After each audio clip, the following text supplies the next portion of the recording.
one of their favorite videos is an old Israeli folk song.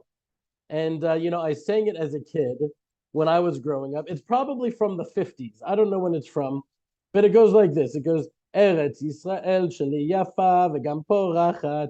Here, Tabitha, if you could play it. ארץ ישראל שלי יפה וגם פורחת, מי בנה ומי נטע כולנו ביחד. אני בניתי בית בארץ ישראל, אז יש לנו ארץ ויש לנו בית בארץ ישראל. ארץ ישראל שלי יפה וגם פורחת, מי בנה ומי נטע כולנו ביחד. אני נטעתי עץ בארץ ישראל, אז יש לנו ארץ ויש לנו בית ויש לנו עץ.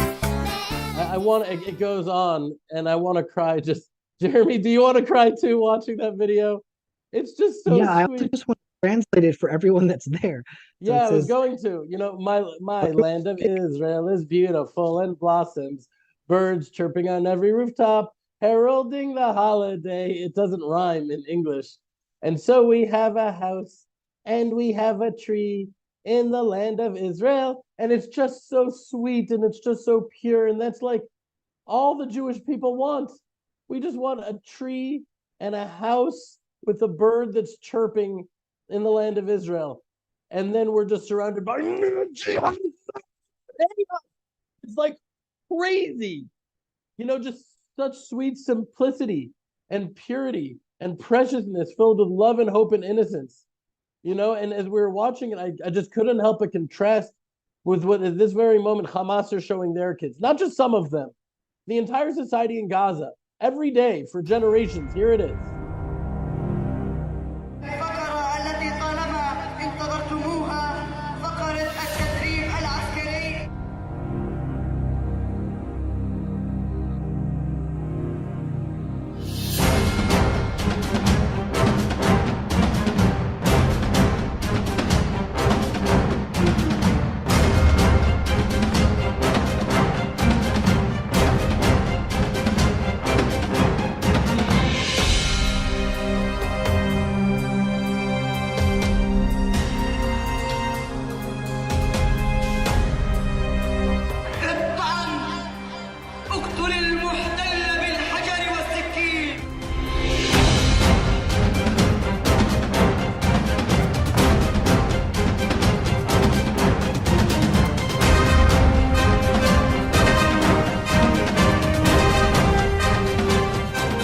I think that was actually taken from 12, 15 years ago, and I wouldn't be surprised if some of those very kids were the ones participating in October 7th.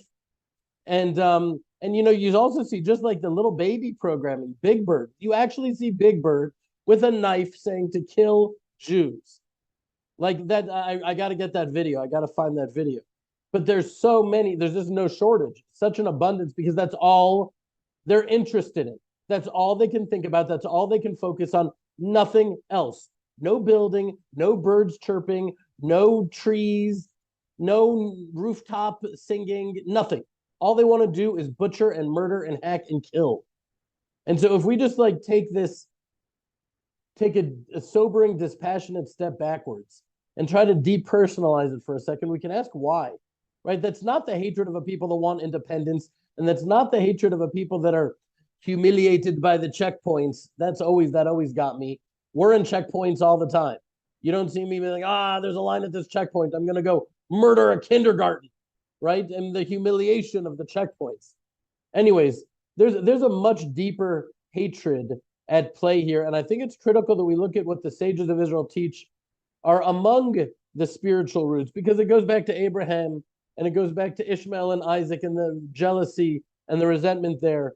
But it also goes, there are other roots from which this hatred comes. And they teach us that we can find the roots in this week's Torah portion.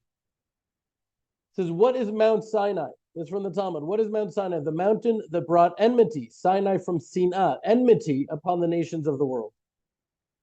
And this statement has really profound implications.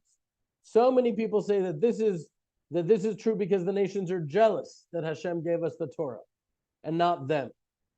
Now that never really sat so well with me for a number of reasons, particularly considering the teaching that on some transcendent level, we learned that all the nations were offered the Torah, but based on one reason or another, they refused. They didn't want it. The Bedouins didn't want to not steal. The jihadists didn't want to not murder. There was always someone that didn't want. There's something didn't sit well with them on some transcendent level. This wasn't actually literally offered to them, but it was not compatible with them, but they were offered it on some spiritual level. Others say it's because of the implications the Torah brought to the world through us, that all of a sudden there was a right and a wrong and a good and a bad, and they didn't want that. They wanted to be their own gods. And when they received the law through us bringing that into the world, we became the conscience of the world, as Hitler said. And so there's truth to that, but I believe that while there's truth to all of that stuff, the one that speaks to my heart the most is from this week's Torah portion, chapter 19, verses 5 and 6. Now, therefore, if you'll obey my voice indeed and keep my covenant, then you shall be my own treasure among all the peoples, for all the earth is mine. And you shall be to me a kingdom of priests and a holy nation. These are the words which you shall speak to the people of Israel. And you shall be to me a kingdom of priests and a holy nation.